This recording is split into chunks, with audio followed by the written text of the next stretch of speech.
சரி வரேன். அதான் இப்போ போலீஸ் வருது. இப்போ போலீஸ் வருது. முடியா முதல்ல. டேய் முடு.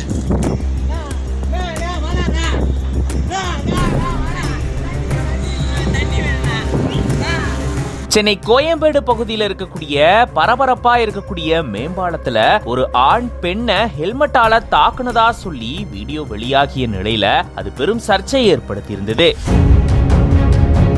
போலீசார் விசாரணையில அவங்க 2 பேரும் கணவன் மனைவி அப்படின்றது தெரிய வந்திருக்கு. மேலும் அந்த நபரை போலீசார் கைது செஞ்சு விசாரணையை மேற்கொண்டு வராங்க. வழக்கறிஞர் ஒருத்தர் கொடுத்த புகாரின் பேர்ல போலீசார் நடவடிக்கையை மேற்கொண்டிருக்காங்க.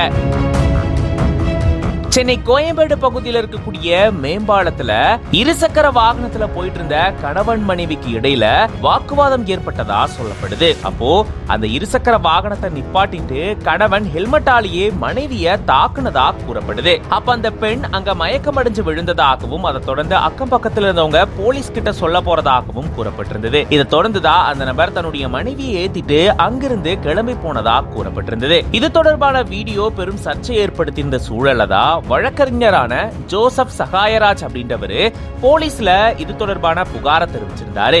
அதை தொடர்ந்து போலீசார் அந்த வாகனத்தினுடைய பதிவென வச்சு அந்த நபர் யார் அப்படின்றத கண்டுபிடிச்சிருக்காங்க. இந்த சம்பவத்துல ஈடுபட்டவர் ரோஷன் அப்படின்றதும் அவர் கூட வந்தது அவருடைய மனைவி அப்படின்றதும் உறுதி செய்யப்பட்டிருந்திருக்கு.